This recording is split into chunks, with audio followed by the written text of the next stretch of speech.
وعلیکم ورحمۃ اللہ وبرکاتہ۔ الحمدللہ الحمدللہ وکفا وسلام علی عبادہ الذین اصطفیٰ، اشہد ان لا الہ الا اللہ وحدہ لا شریک لہ واشہد ان محمدا عبدہ ورسولہ صلی اللہ علیہ وآلہ وسلم۔ اللہم صلی علی محمد وعلی آل محمد کما صلیت علی ابراہیم وعلی آل ابراہیم انک حمید مجید۔ اللہم بارک علی محمد وعلی آل محمد کما بارکت علی ابراہیم وعلی آل ابراہیم انک حمید مجید۔ اما بعد، اللہ کے فضل، اس کی توفیق اور اس کی رحمت سے آج 15ویں پارے کے ساتھ ہمارا قیام مکمل ہوا۔ 15ویں پارے میں سورہ بنی اسرائیل مکمل ہے، اور اسی طرح سورہ کہف کی جو پہلی 74 آیات ہیں وہ بھی آج کے پارے میں شامل۔ سورہ بنی اسرائیل اور سورہ کہف جو ہیں یہ دونوں مکی صورتیں ہیں، اور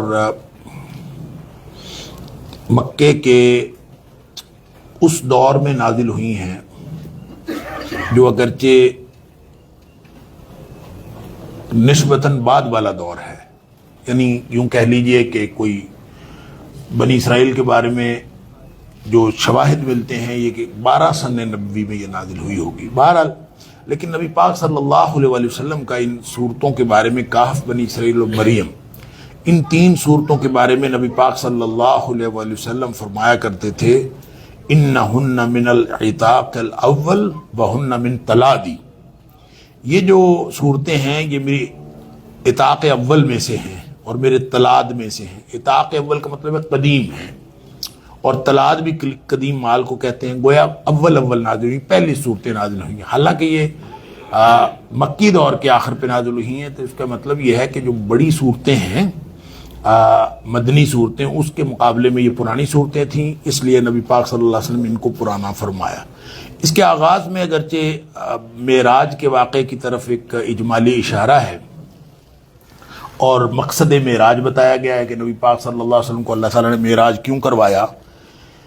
نبی پاک صلی اللہ علیہ وسلم کی گویا شان بتائی گئی ہے، اور کچھ بنی اسرائیل کی تاریخ بتا کے ان کو تنبیہ کی گئی ہے، اور جو اس پوری صورت کا جو مرکزی مضمون ہے اس میں یوں کہہ لیجئے کہ تنبیہ بھی ہے خاص طور پہ بنی اسرائیل کو، اور کیونکہ نبی پاک صلی اللہ علیہ وسلم 13 سن نبوی میں آپ ہجرت کر گئے تھے، تو گویا 1 سال بعد ہجرت بھی قریب تھی، اور اس میں دعائے ہجرت کا بھی تذکرہ ہے، اس میں ایسے ضابطے کا بھی تذکرہ ہے جو ضابطہ اسلامی ریاست کے جو بنیادی معاشرتی ڈھانچہ ہوتا ہے وہ بھی اللہ کریم نے اس میں بیان فرمایا ہے۔ گویا ایک ابتدائی نظام امتحان اور آخرت وغیرہ کی تفہیم عطا کرنے کے بعد پھر تعلیم عطا فرمائی ہے، لیکن بہرحال جو ابتدا ہے وہ مقصد معراج سے ہے، کہ فرمایا کہ یہ اس لیے معراج کروایا۔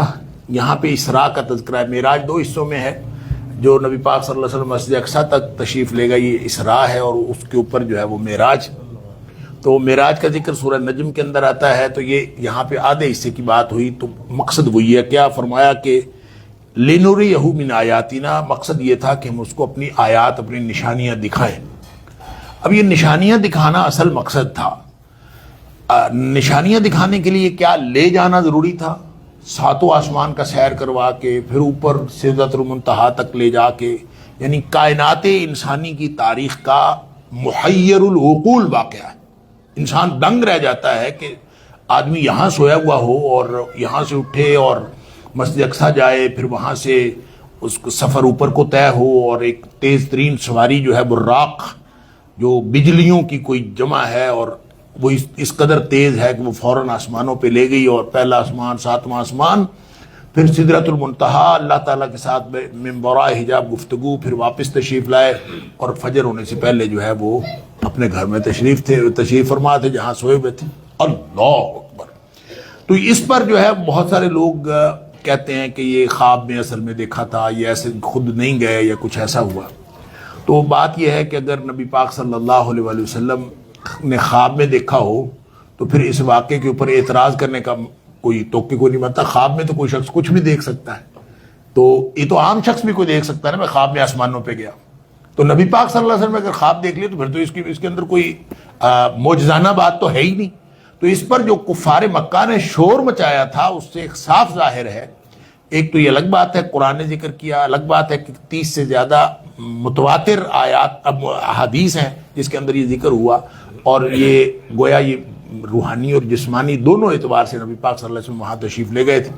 رہ گئی بات یہ نشانیاں دکھانے کے لیے گئے تھے. جب قرآن نے کہہ دیا نشانیاں دکھانے کے لیے اللہ لے گیا تھا تو ہمیں مان لینا چاہیے, ظاہر ہے قرآن کی بات ہے, تو اللہ نشانیاں دکھانے کے لیے ہی لے گیا تھا. لیکن اللہ کے لیے اللہ نے اگر نشانیاں دکھانی ہوں تو اس کے لیے یہ ضروری نہیں ہے کہ وہ کسی کو لے جائے, وہ یہاں بیٹھے بٹھائے بھی نشانیاں دکھا سکتا ہے.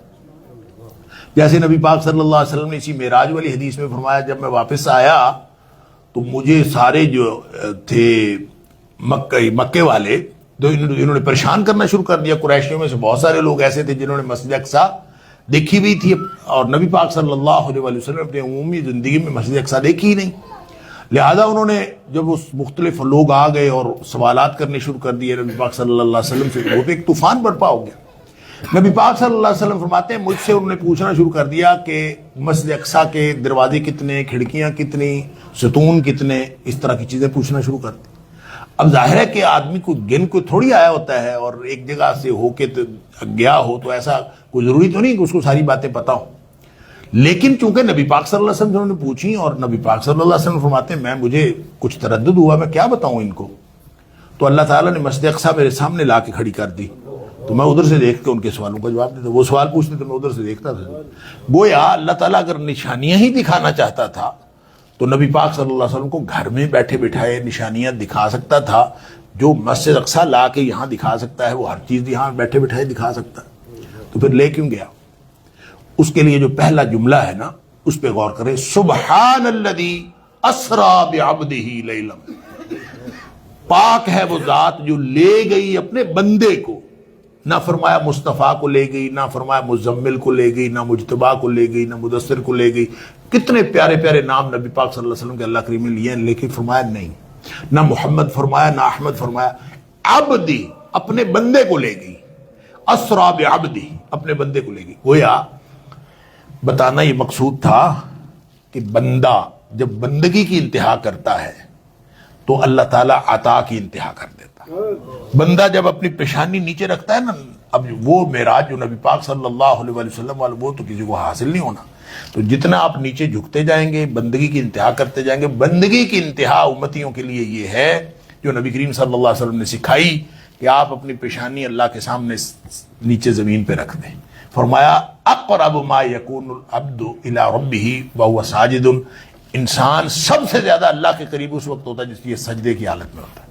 گویا وہ جو قرب وہاں جا کے اتنا سفر طے کرے, براق پہنچ کے قرب نبی پاک صلی اللہ علیہ وسلم حاصل ہوا, امتیوں کے لیے اس قرب کی انتہا یہ ہے کہ آدمی سجدہ ریز ہو جائے. تو اصل جو فلسفہ ہے وہ یہی ہے. دکھانی تو تھی نشانیاں ہی, لیکن نشانیاں دکھانے کے لیے لے جانا ضروری نہیں تھا. لے کے اللہ تعالیٰ اس لیے لے گیا تاکہ وہ اپنے بندے کے ساتھ پیار کا اظہار کرے کہ جو میرا بندہ بندگی کی انتہا کرتا ہے اللہ تعالیٰ اس کے اوپر اپنا فضل کا انتہا فرما دیتا ہے. باقی پھر یہ جو بنی اسرائیل ہے ان کو تنبیہ ہے, وَقَضَيْنَا إِلَىٰ بَنِي إِسْرَائِيلَ فِي الْكِتَابِ لَا تُفْسِدُنَّ فِي الْأَرْضِ مَرَّتَيْنِ وَلَتَعْلُنَّ عُلُوًّا كَبِيرًا.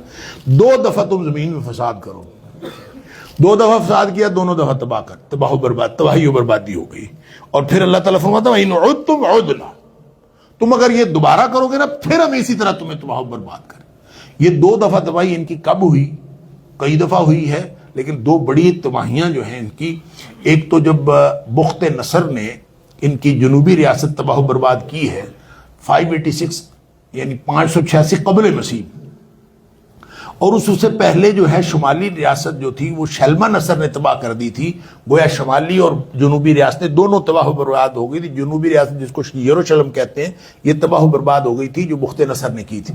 اس کے بعد اسی کو کھنڈرات کو دیکھا تھا حضرت عزیر علیہ السلام نے, جس کا ذکر سورہ بقرہ میں آتا ہے کہ انہوں نے دیکھا انا یحیی ہذہ اللہ بعد موتہ, ہے اس کو اللہ تعالیٰ دوبارہ کیسے زندہ کرے گا. بہر اس کے بعد اللہ تعالیٰ نے اس بستی کو دوبارہ زندہ کر دیا.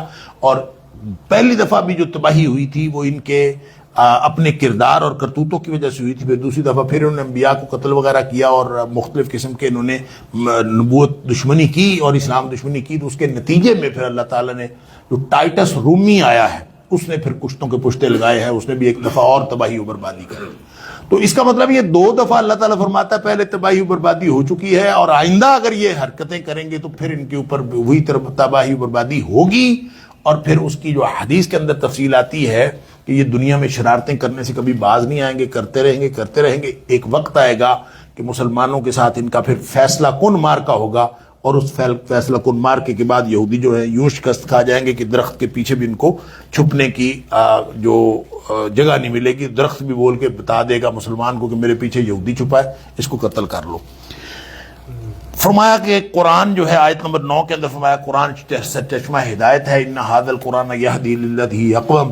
اگر آپ کسی کو بھی قرآن کے ساتھ جوڑ دیں گے تو قرآن اس کو خود جڑ جائیں یا اپنی اولادوں کو جوڑ دیں, جو جڑ جائے گا وہ اس کو قرآن سیدھے رستے پر لے جائے گا. اور قرآن یہ خوشخبری دیتا ہے کہ جو لوگ عمل کرتے ہیں قرآن پر اللہ تعالیٰ ان کے لیے بہت بڑا اجر اللہ نے عطا فرمایا ہے. پھر آگے اللہ تعالیٰ نے فرمایا کہ ہر انسانی عمل جو ہے وہ لکھا جا رہا ہے اور وہی قیامت والے دن سامنے آئے گا.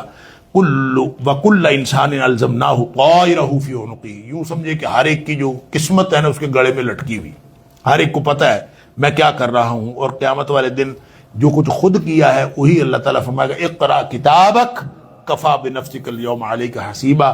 تیرا اپنا کھاتا تیرے لیے وہی حساب لینے کے لیے کافی ہے, ادھر ادھر سے لانے کی ضرورت نہیں. اس کا مطلب ہے وہ جو کتاب پڑھائی جائے گی اس کے اوپر کوئی ایسی دلیل ہوگی جس کو یہ جواب دے ہی نہیں سکے گا, بول ہی نہیں سکے گا.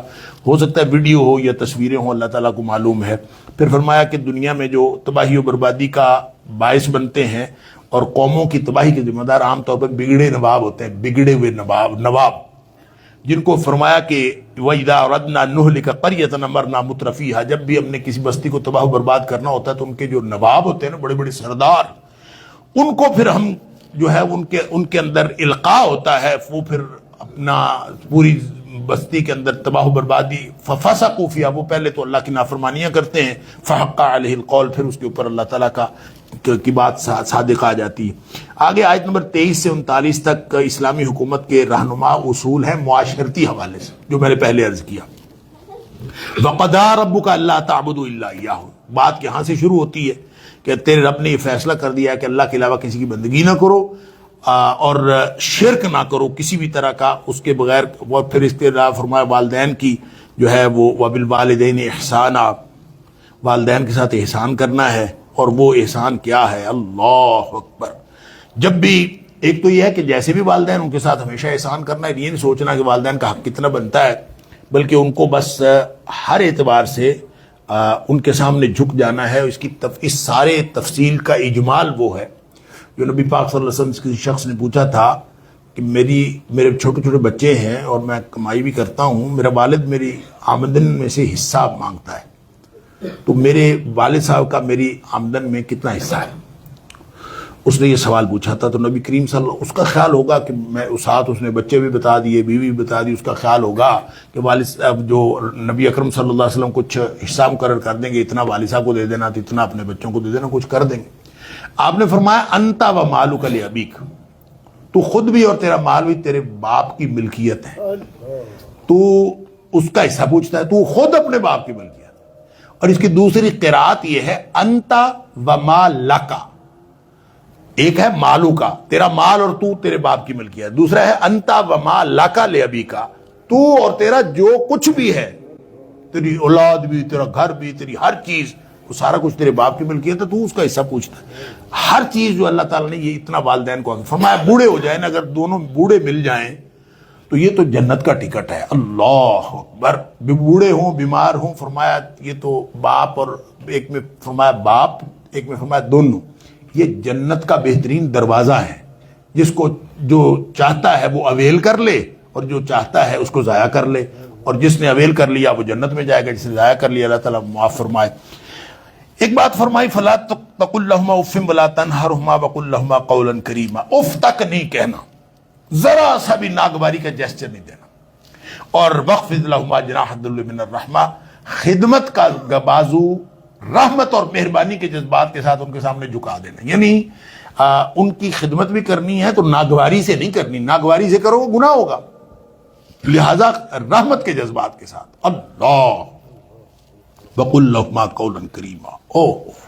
امام بغوی نے ایک بڑی زبردست بات کی، اللہ اکبر، کہ سعید بن مسیب رحمہ اللہ ایک بہت بڑے تابعی ہیں، ان کا قول ہے کہ جب والدین بلائیں نا تو والدین کے سامنے اس طرح پیش ہونا چاہیے جیسے ایک خطا کار نوکر ایک سخت گیر مالک اور آقا کے سامنے پیش ہوتا ہے۔ سخت گیر آقا ہو اور نوکر ہو جو غلطی کر بیٹھا ہے، اور غلطی کر کے وہ جا کے اپنے اس سخت گیر آقا کے سامنے جس طرح پیش ہوتا ہے، ڈرتے ڈرتے اور جھکتے ہوئے اور جھکی نگاہوں کے ساتھ، اس طرح والدین کے سامنے پیش ہونا چاہیے۔ قرآن کے اس سارے بیان کا یہی مطلب ہے جو سعید امام بغوی نے معالم التنزیل کے اندر لکھا ہے، یہ سعید بن مسیب کا قول، اللہ اکبر۔ باقی پھر فرمایا کہ اقربا کے ساتھ بھی اچھا سلوک ہونا چاہیے، غربا کے ساتھ، مساکین کے ساتھ، مسافروں کی ضرورت کا بھی خیال رکھیں، اور انفرادی و اجتماعی اخراجات میں توازن اور اعتدال پیدا کریں، نہ تو اسراف کریں نہ تبذیر کریں۔ اسراف بھی فضول خرچی ہوتی ہے، تبذیر بھی فضول خرچی ہوتی ہے۔ اسراف ہوتی ہے ضرورت سے زائد حلال کاموں پہ خرچ کرنا، یہ اسراف ہے، یہ بھی فضول خرچی اور گناہ۔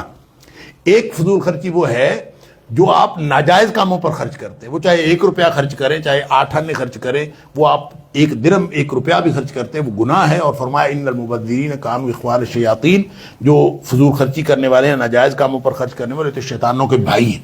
پھر فرمایا کہ ولا تقتلوا اولادکم خشیۃ املاق، اللہ نے جس کو پیدا کیا نا، اللہ تعالیٰ نے ساتھ اس کا رزق بھی پیدا کیا ہے، لہٰذا اولادوں کو اس وجہ سے غریبی کے ڈر سے قتل نہیں کرنا۔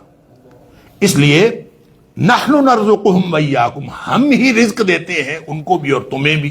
جب رزق اللہ تعالیٰ ہی دیتا ہے تو پھر اس بات کی، یہ سورۃ الانعام کے اندر بھی اللہ تعالیٰ نے فرمایا، تو دونوں جگہ یہی فرمایا کہ مفلسی کے ڈر سے نہیں۔ لہٰذا اگر کوئی مسئلہ ہو، یہ جو فیملی پلاننگ والے ہیں بہت سارے پرابلمز وہ بتاتے ہیں، یہ مسئلہ ہے، یہ مسئلہ ہے، کوالٹی آف لائف کے لیے بچے تھوڑے ضروری ہیں، یہ کرنا چاہیے، یہ کرنا چاہیے، بہت سارے جو پریکاشنری میئرز بتاتے ہیں۔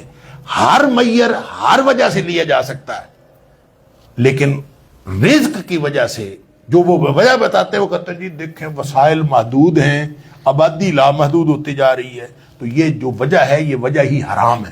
ویسے کوئی صحت کی بات ہو، کوئی اور مسئلہ ہو، کوئی معاشرتی معاملات ہوں، خاتون کی صحت ہو سکتی ہے کسی کی وجہ سے، تو وہ میئرز لیے جا سکتے ہیں جس کے اندر شریعت نے اجازت دی ہے۔ آگے فرمایا کہ ولا تقربوا الزنا، جو جنسی انارکی ہے وہ بھی معاشرے کے اندر بالکل نہیں ہونی چاہیے۔ اس طرح نہیں کہ زنا نہیں کرو، یہ نہیں کہا زنا نہیں کرو، ولا تقربوا الزنا، زنا کی وہ سارے جو ابتدائیے ہیں وہ بھی سارے ختم کرو۔ اور نبی کریم صلی اللہ علیہ وسلم اس کی تفصیل فرمایا آنکھیں بھی زنا کرتی ہیں، زبان بھی زنا کرتی ہے، کان بھی زنا کرتے ہیں، ہاتھ بھی زنا کرتے ہیں، اور یہ پاؤں بھی زنا کرتے ہیں۔ یہ جو شرمگاہ ہے یہ تو بالکل آخر میں اس کی تصدیق کرتی ہے یا تردید کرتی ہے، سارا ہی بدکاری تو پہلے ہو چکی ہوتی ہے۔ لہٰذا نگاہوں کی بھی حفاظت، ہر چیز کی حفاظت اگر ہوگی تو معاشرہ پاکیزہ ہوگا۔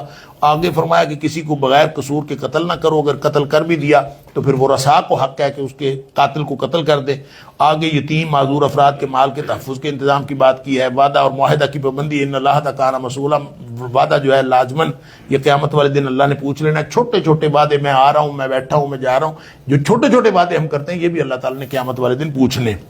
تجارتی خیانت کی ممانعت کی ہے کہ ایک وَأَوْفُوا الْكَيْلَ إِذَا كِلْتُمْ وَزِنُوا بِالْقِسْطَاسِ الْمُسْتَقِيمِ، جو ناپ تول کے اندر کمی نہ کرو، ہر طرح جو تجارتی دیانتداری کا اظہار کرو۔ یہ بڑا خوفناک معاملہ ہے اگر تجارتی طور پر اگر بددیانتی کا اظہار کیا۔ اسی طرح فرمایا کہ بے مقصد اور بے سمت تعلیم جو ہے وہ بھی نہ اختیار کرو۔ ولا تقف ما لیس لک بہ علم، جس بات کا پتہ ہی نہ ہو، کوئی ٹارگٹ سامنے نہ ہو، کوئی منزل سامنے نہیں ہے، اس کے پیچھے نہ چلو۔ ان السمع والبصر والفؤاد کل اولئک کان مسئولا، جو بصارتیں ہیں، جو دل ہے، وہ جو سماعتیں ہیں، یہ سب اس کے بارے میں پوچھا جائے گا قیامت والے دن۔ آگے پھر متکبرانہ زندگی کی ممانعت فرمائی، طرز زندگی کی، بلکہ سادہ طرز زندگی رکھنا چاہیے۔ آدمی جب اکڑ کے چلتا ہے تو اللہ تعالیٰ پوچھتا ہے کہ اکڑ کے کرنا کیا ہے ویسے؟ انک لن تخرق الارض ولن تبلغ الجبال طولا، نہ تو اکڑ کے زمین پھاڑ سکتا ہے، نہ تو اکڑ کے قد کے اعتبار سے پہاڑوں کے برابر ہو سکتا ہے۔ زمین بھی وہی رہنی ہے، پہاڑ بھی وہی رہنے ہیں، تیری اوقات جو ہے وہی رہنی ہے، لہذا اکڑنے کی ضرورت کیا ہے؟ اللہ اکبر۔ آگے آیت نمبر 40 سے لے کر 77 تک مشرکین کے اعتراضات ہیں توحید قرآن اور رسالت پر، ان کے کچھ جوابات بھی دیے ہیں، اور ابتدائی آفرینش تقریب میں انسانیت اللہ تعالیٰ نے عطا فرمائی اس کا ذکر بھی ہے، اور پھر مخالفین کو تنبیہ بھی ہے۔ توحید کے حوالے سے فرمایا کہ ساری کائنات جو ہے اللہ کی تسبیح کرتی ہے، تمہیں نہیں پتہ، ایک انسان ہی ہے جس کو سمجھ نہیں آتی، ام من شیء الا یسبح بحمدہ ولکن لا تفقهون تسبیحہم، ہر چیز اللہ کی تسبیح کرتی ہے۔ سورہ نور میں فرمایا ہر چیز، نماز بھی پڑھتی ہے، کل قد علم صلاتہ تسبیحہ، نماز بھی پڑھتی ہے، تسبیح تمہیں پتہ ہی نہیں چلتی ان کی تسبیح کیا ہے۔ پھر انکار آخرت، ہر دور میں سارے کافر جو ہیں وہ انکار آخرت کرتے رہے، اس کا جواب کبھی اللہ نے فلسفیانہ نہیں دیا، سادہ سا ہمیشہ جواب دیا ہے۔ وہ کہتے ہیں کون قل الذی خلقا مما یکبر فی صدورکم فسیقولون من یعیدنا، لوگ کہتے ہیں کون ہمیں دوبارہ زندہ کرے، کون دوبارہ زندہ کرے؟ اللہ تعالیٰ فرماتا ہے قل الذی فطرکم اول مرہ، سادہ سا جواب ہے حبیب صلی اللہ علیہ وسلم، ان کو بتائی جس نے پہلی دفعہ پیدا کیا وہ دوسری دفعہ بھی پیدا کرے، اس میں کون سی بات؟ اللہ، یہی سورہ یاسین کے اندر بھی فرمایا اور مختلف جگہوں پہ بھی۔ پھر مخالفین سے جو بحث کا طریقہ بتایا ہے، اللہ اکبر، کہ اچھی بات ہمیشہ کرنی چاہیے اور بری بات سے جو ہے وہ پرہیز کرنا چاہیے۔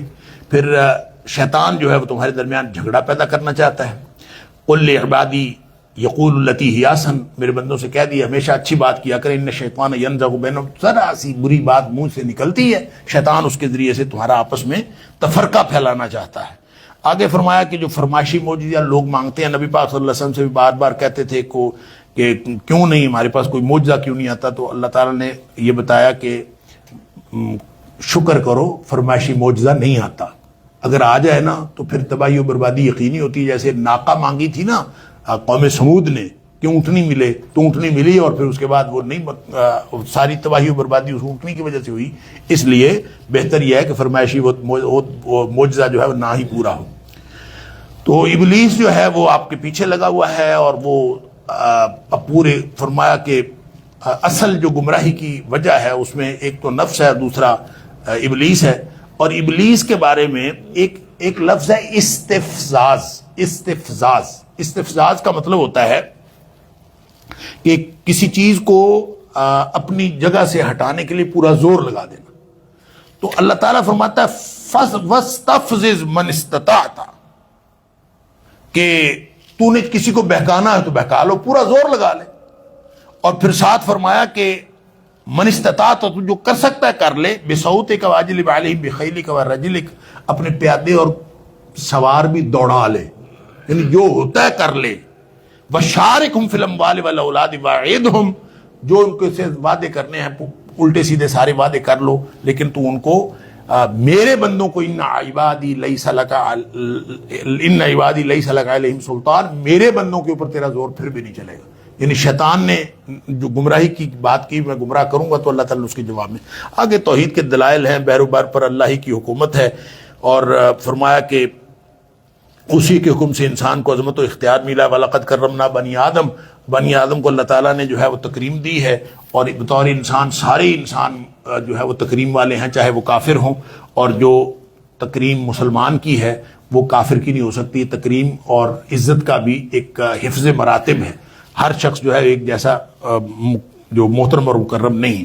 آگے پھر آیت نمبر 78 سے 100 تک اللہ تعالیٰ نے کچھ ہدایات دی ہیں، غلبہ کی بشارت دی ہے بدریہ قرآن اور نماز، اور پھر وہ جو میں عرض کر رہا تھا دعائے ہجرت بھی بتائی، وَقُلْ رَبِّ ادْخِلْنِی مُدْخَلَ صِدْقٍ وَأَخْرِجْنِی مُخْرَجَ صِدْقٍ وَاجْعَل لِی مِن لَّدُنْکَ سُلْطَانًا نَصِیرًا۔ یہ بڑی عجیب اور زبردست دعا ہے۔ اللہ ادخلنی مدخل صدق، میرا داخلہ بھی سچائی والا ہو، وَأَخْرِجْنِی مُخْرَجَ صِدْقٍ، اور میرا جو نکلنا ہے وہ بھی سچائی والا ہو، نکلنا بھی سچائی والا، داخل ہونا بھی سچائی والا۔ اور پھر وَاجْعَل لِی مِن لَّدُنْکَ سُلْطَانًا نَصِیرًا، اپنی طرف سے اللہ تو اپنی جناب سے مجھے ایک سلطان نصیر، ایک مددگار اور طاقت عطا فرما۔ اچھا، یہ جو قوت طاقت مانگی، کہاں داخل ہونا ہے، کہاں سے نکلنا ہے، اس کے بارے میں ویسے تو ظاہر ہے جی ہجرت کے بارے میں بات ہوئی تو مکے سے نکلنا ہے، مدینے میں داخل ہونا ہے، لیکن یہ دعا ایسی جامع ہے کہ ہم سب نے یہاں سے نکلنا ہے تو کہاں جانا ہے؟ جنت میں انشاءاللہ۔ تو اللہ سے دعا یہ کیا کرے، اللہ دنیا سے ہمارا نکلنا سچائی کا ہو، جنت میں داخلہ ہمارا سچائی کو۔ اچھا بعض لوگوں نے اس کو کہا ہے کہ یہاں سے نکلنا پھر قبر میں جانا، پھر قبر سے نکلنا پھر حشر میں جانا، پھر حشر سے نکلنا پھر جنت میں جانا، لہذا سارے مراحل کے بعد قل رب ادخلنی مدخل صدق، تو ذہن کے اندر آپ ساری چیزیں جو ہیں وہ مختلف مراحل میں بھی لا سکتے ہیں کہ اللہ سچائی کے ساتھ ہمارا اس دنیا سے جانا ہو، موت کا مرحلہ، سچائی کے ساتھ قبر میں داخلہ ہو، سچائی کے ساتھ اس میں سے نکلنا ہو، سچائی کے ساتھ حشر میں، سچائی کے ساتھ اس سے نکلنا ہو، سچائی کے ساتھ جنت میں جانا ہو، تو یہ مراحل میں بھی کر سکتے ہیں، اور ذہن میں بس سوچنا ہی ہے نا۔ تو اگر یہی سوچ رہے ہیں یا اللہ اس دنیا سے جانا ہو، اگلی آنکھ جو ہماری جنت میں کھلے تو ادخلنی مدخل صدق، اللہ جنت میں داخل کر دے سیدھا۔ آگے قریش مکہ کے سمے 3 سوال تھے، ایک ان میں سے 2 سوالوں کا جواب جو ہے سورہ کاف میں ہے، ایک جو سوال کا جواب یہاں پہ ہے۔ انہوں نے پوچھا تھا روح کیا ہے؟ قل الروح من امر ربی، اے حبیب صلی اللہ علیہ وسلم آپ بتا دیجئے روح جو ہے رب کے حکم سے ہے۔ روح ہے کیا چیز؟ کوئی نورانی نقطہ ہے، کوئی آتا ہے ایک جسم اللہ نے بنایا، اللہ تعالیٰ فرماتا ہے جب پتلا آدم کا بنا دیا فنفخت فیہ من روحی، پھر میں نے اپنی روح اس میں پھونک دی۔ اب وہ روح کیا ہے؟ گویا ایک خارجی جسم ہے، وہ جسم کے اندر داخل ہو جاتی ہے، خارجی چیز ہے، اور جب وہ اللہ کا حکم ہوتا ہے یہ نکل جاتی ہے، جب یہ باہر نکل جاتی ہے جسم مردہ ہو جاتا ہے۔ زندگی بھی اسی کی وجہ سے، اور جو نیکی کا جذبہ ہے وہ بھی اسی کی وجہ سے۔ تو یہ ایک خارجی چیز ہے من امر ربی۔ لوگ کہتے ہیں کہ روح جو ہے امر ربی ہے، امر ربی نہیں ہے، اللہ تعالیٰ فرمایا تھا من امر ربی۔ آگے فرمایا وما اوتیتم من العلم الا قلیلا، تمہیں بہت تھوڑا علم دیا گیا۔ شاہ ولی اللہ علیہ الرحمہ نے حجت اللہ البالغہ کے اندر لکھا ہے یہ جو کہا گیا نا تمہیں تھوڑا علم دیا گیا، یہودیوں کو کہا گیا تمہیں تھوڑا علم دیا گیا، مسلمانوں کو پورا علم دیا گیا۔ مسلمان اگر اس پر غور و فکر کریں تو حدیث کے اندر نسمہ اور روح یعنی 2 الگ الگ، ایک وہ روح ہے اللہ تعالیٰ اللہ کے رسول صلی اللہ علیہ وسلم نے نسمہ بھی فرمایا ہے، ایک وہ روح ہے جو ان جسم کے اعضاء کو ملنے سے ایک چیز بنتی ہے، اس کو انہوں نے کہا ہے یہ حیوانی روح ہے۔ شاہ ولی اللہ نے اس کی تفصیلات بتائی ہیں، اور ایک روحانی روح ہے جو آسمان سے ایک نورانی نقطہ آتا ہے۔ بہرحال آگے اللہ کریم نے اعجاز القرآن کا ذکر کیا ہے کہ سارے جن انسان سارے مل جائیں اس قرآن جیسی ایک کتاب لے آئیں، نہیں لا سکتے۔ کل پرسوں میں نے بات کی تھی، یہ چیلنج اللہ کریم نے قرآن میں مختلف جگہ سورہ بقرہ میں، سورہ یونس میں، سورہ ہود میں، سورہ طور میں، اور یہاں سورہ اسراء میں بیان فرمایا، اور قیامت تک کے لیے یہ چیلنج ہے۔ آگے انبیاء کے بشر ہونے کی جو فیصلہ کن حکمت ہے وہ بتائی۔ بار بار لوگ یہ کہتے تھے یہ تو بشر ہے، ہمارے جیسا بشر ہے، یہ نبی کیسے ہو سکتا ہے؟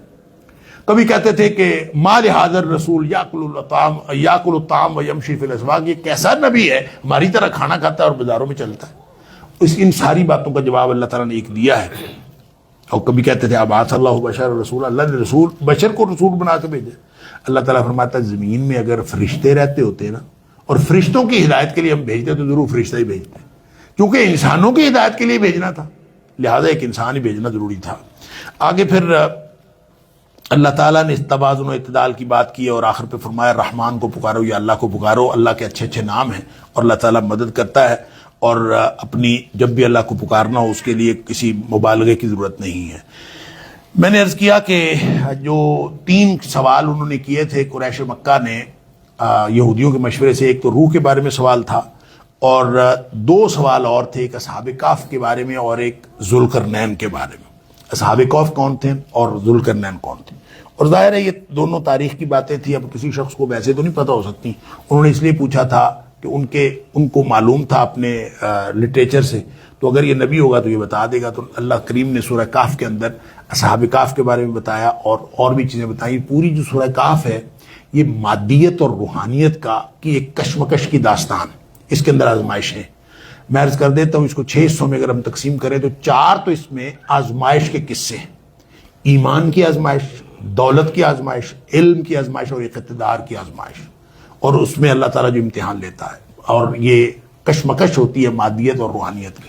تو ابتدائیہ بھی اسی مضمون کو شروع کرنے کے لیے ہے، قرآن کی حقانیت سے شروع ہوتا ہے، اور جو اختتامیہ ہے آخری 8-10 آیات ہیں اس میں بھی مادیت کے ابطال کیا گیا ہے کہ مادیت کی کوئی حیثیت نہیں ہے، اصل جو حیثیت ہے وہ روحانیت کی ہے۔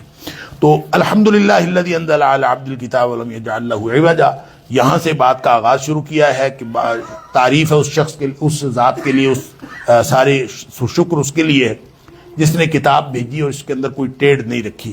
اور پھر امتحان اور آزمائش کا تصور بتایا ہے کہ لیبلوکم، یہ جو زمین کے اندر جتنی خوبصورتی، انا جعلنا ما علی الارض زینۃ لہا، یہ جو زمین میں جو کچھ ہے ساری دنیا خوبصورت نظر آتی ہے، اس کی حیثیت کوئی نہیں ہے. اس کی حیثیت تو اللہ کے رسول صلی اللہ علیہ وسلم فرمایا لو کانت الدنیا تعدل عند اللہ جناح بعوضۃ، اس کی حیثیت مچھر کے پر کے برابر بھی ہوتی. اس کا مطلب مچھر کے پر کے برابر بھی نہیں ہے. مچھر کے برابر کیا، مچھر کے پر کے برابر بھی نہیں ہے، یعنی کوئی حیثیت نہیں. اگر ہوتی ما سقا کافر شربۃ من ماء، اللہ کسی کافر کو ایک پانی کا گھونٹ نہ پلاتا. لیکن جو یہ دنیا ہے پھر بھی خوبصورت بڑی لگتی ہے، اور اللہ سے فرماتا ہے کہ انا جعلنا ما علی الارض زینۃ لہا، اس کو خوبصورت ہم نے خود بنایا. کیوں؟ لیبلوہم ایہم احسن عملا. امتحان ہوتا ہی تب ہے جب کہیں کوئی چیز خوبصورت نظر آئے گی، کوئی اٹریکشن ہوگی، کوئی رغبت ہوگی، تو پھر ہی پتہ چلے گا نا کون اللہ کا بنتا ہے اور کون دنیا کا بن جاتا ہے. اللہ اکبر. آگے پھر آیت نمبر 9 سے 31 تک اصحاب کہف کا ذکر ہے. یہ ایمان کی آزمائش ہے. ہوا کیا، چند نوجوان تھے، انہوں نے ایمان کی حفاظت کی. ایمان کی آزمائش ہر جگہ ہوتی ہے، ہر ایک سے ہوتی ہے، ہر لمحہ ہو رہی ہوتی ہے. دو ہی فوجیں اللہ کریم نے فرمایا، ایک اللہ کی فوج ہے، ایک شیطان کی فوج ہے. ہر لمحہ لائن اپ ہو رہا ہوتا ہے کہ آپ کدھر کے ہیں، آپ ادھر کے ہیں، ادھر کے، اپنی پارٹی کلیئر کریں. وہ بادشاہ بڑا ظالم تھا. چند نوجوان تھے، اللہ تعالیٰ فرماتا ہے انہم فتیۃ آمنوا، یہ چند نوجوان تھے جو ایمان لائے. ان کی ڈسٹنکشن یہ تھی کہ ایمان لائے، ایمان لا کے کھڑے ہو گئے. اللہ تعالیٰ فرماتا ہے وہ تو ایمان لائے اور کھڑے ہو گئے، انہوں نے کام بس اتنا ہی کیا، باقی کام اللہ تعالیٰ فرماتا ہے ہم نے کیا. وَرَبَطْنَا عَلَىٰ قُلُوبِهِمْ، ہم نے ان کے دل مضبوط کر دیے. کب؟ اذ قاموا، جب وہ ڈٹ گئے ایمان پہ. یعنی ایمان کی حفاظت کے لیے آپ ڈٹ جائیں گے تو پھر باقی کام اللہ تعالیٰ کرتا ہے. غار کا رستہ بھی اللہ نے دکھایا، غار میں اللہ نے پہنچایا بھی، اور غار میں اللہ نے 309 سال سلایا بھی. تہذیبیں بدل گئیں، ہر چیز. وہ 309 سال کے اندر کیا کچھ بدل جاتا ہے ان کو پتہ ہی نہیں چلا. وہ سوئے رہے، کتا جو تھا وہ باہر پڑا رہا، اور جو بھی آتا تھا وہ سمجھتا تھا کہ یہ تو رکھوالی میں بیٹھا ہوا ہے باہر. اس کے بعد پھر اللہ تعالیٰ نے ان کو اٹھایا اور وہ گئے. اللہ تعالیٰ فرماتا ہے کہ یہ سارا کچھ اس لیے تھا كَذَلِكَ أَعْثَرْنَا عَلَيْهِمْ لِيَعْلَمُوا أَنَّ وَعْدَ اللَّهِ حَقٌّ وَأَنَّ السَّاعَةَ لَا رَيْبَ فِيهَا. اس لیے تھا تاکہ لوگوں کو پتہ چل جائے کہ اللہ تعالیٰ اس طرح قیامت حق ہے، اور ایک دن اللہ تعالیٰ نے سب کو اٹھانا ہے اور سب نے اللہ کے سامنے پیش ہونا. پھر اللہ والوں کی ہم نشینی کی تاکید کی ہے. وَاصْبِرْ نَفْسَكَ مَعَ الَّذِينَ يَدْعُونَ رَبَّهُمْ بِالْغَدَاةِ وَالْعَشِيِّ. یہ جو صحبت ہے نا، یہ بڑا میٹر کرتی ہے ہر شخص کی تربیت میں. نیک لوگوں کے پاس بیٹھا کریں. نیک لوگوں کے بیٹھے سے ایمان مضبوط ہوتا ہے. اور فرمایا کہ وہ نیک لوگ جو یدعون ربهم بالغداة والعشی یریدون وجہہ، جو صبح و شام اللہ کو پکارتے ہیں اور صرف اللہ کی خوشنودی چاہتے ہیں. اللہ والے جو لوگ ہیں ان کے پاس بیٹھا کرو. ولا تعد عیناک عنہم ترید زینۃ الحیات الدنیا، تو خواہ دنیا کی طرف دیکھ کے مادیت پرستی کی وجہ سے ان سے منہ نہ پھیرا کرو. اللہ اکبر.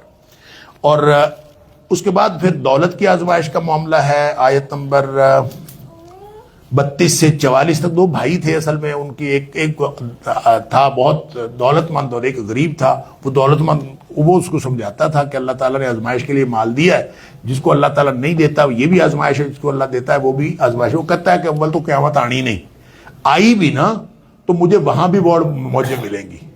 تم یہاں بھی، یہ جیسے بہت سارے امیر اللہ تعالیٰ معاف فرمائے کہتے ہیں تم یہاں بھی سڑ رہے ہو، ادھر بھی تم نے سڑنا ہے. اللہ تعالیٰ نے اس نے کہا کہ وَلَوْلَا إِذْ دَخَلْتَ جَنَّتَ قُلْتَ مَا شَاءَ اللَّهُ لَا قُوَّةَ إِلَّا بِاللَّهِ. جب تیرے باغ میں تو اپنے باغ میں داخل ہوتا ہے تو کیوں نہیں اس کو اللہ کی طرف منسوب کرتا کہ یہ اللہ نے دیا ہے مجھے سب کچھ؟ یہ ایسے کیوں نہیں کرتا؟ ان تارانی انا اقل منک مالا وولادا، تو تم میری طرف نہیں دیکھتا، میرے پاس کچھ بھی نہیں، میں پھر بھی اللہ کو یاد رکھتا ہوں. اور تیرے پاس سب کچھ ہے تو اللہ کو یاد ہی نہیں کرتا. تجھے اللہ کا شکر کرنا چاہیے تھا، اور تو ایسا نہیں کرتا تو پھر ہو سکتا ہے یہ سارا کچھ تباہ و برباد ہو جائے. پھر ہوا کہ صبح اٹھے تو سارا باغ تباہ و برباد ہوا پڑا تھا، اور پھر وہ ہاتھ ملتا رہ گیا، اور اس کے بعد پکارتا رہا لیکن کچھ نہیں. ہنالک الولایۃ للحق. اللہ تعالیٰ بتانا چاہتا تھا کہ اصل جو ملکیت ہے وہ اللہ کی ہے. ہوا خیر ثوابا و خیر عقبا، جو کچھ ملتا ہے اسی کی طرف سے ملتا ہے. آگے پھر دنیا کی بے ثباتی کی ایک اور مثال دی ہے. وَاضْرِبْ لَهُم مَثَلَ الْحَيَاةِ الدُّنْيَا كَمَاءٍ أَنزَلْنَاهُ. جس طرح کھیتی جو ہے ایک دفعہ لہلہاتی ہوتی ہے، پھر اس کے بعد خشک ہو جاتی ہے، چورا ہو جاتی ہے، ختم. اسی طرح دنیا ہے. پھر کتاب حساب کی بات کی ہے. وہ جو اقرا کتابہ کا ہے نا، فرمایا قیامت والے دن جب کتاب رکھی جائے گی تو مجرمین جو ہیں ڈرتے ڈرتے دیکھیں گے اس کو، اللہ حیران رہ جائیں گے کہ ما لہذا الکتاب لا یغادر صغیرۃ ولا کبیرۃ الا احصاها، نہ کوئی چھوٹی بات اس نے چھوڑی ہے نہ کوئی بڑی بات، ہر چیز ہی اس کے اندر لکھی ہوئی ہے۔ اللہ اکبر، اللہ تعالیٰ ہمارے سارے گناہ معاف فرمائے۔ آگے قانون مہلت کی ذکر کیا اللہ تعالیٰ نے کہ لو یؤاخذہم بما کسبوا، اللہ تعالیٰ ان کے کرتوتوں کی وجہ سے اگر پکڑ لے لعجل لهم العذاب، تو فوراً عذاب آ جائے، نہیں آ رہا ہے اللہ کی رحمت، بل لهم موعد لن یجدوا موعد۔ آگے پھر علم کی آزمائش کا قصہ ہے جو چلتا تو ہے 16ویں پارے میں بھی، تو ابتدا چونکہ یہاں ہوئی تو میں عرض کر دیتا ہوں۔ بخاری شریف میں حدیث ہے کہ نبی کریم صلی اللہ علیہ وسلم نے فرمایا کہ حضرت موسیٰ علیہ السلام سے کسی نے پوچھا تھا کہ سب سے بڑا عالم کون ہے، تو روئے زمین پر سب سے بڑا عالم کون ہے؟ موسیٰ علیہ السلام نے فرمایا میں۔ یا کسی نے اس طرح پوچھا تھا کہ اے موسیٰ یہ بتاؤ کہ روئے زمین پر آپ سے بڑا کوئی عالم ہے؟ انہوں نے کہا نہیں۔ اچھا، یہ بات نبی نے موسیٰ علیہ السلام نے کیوں کہی؟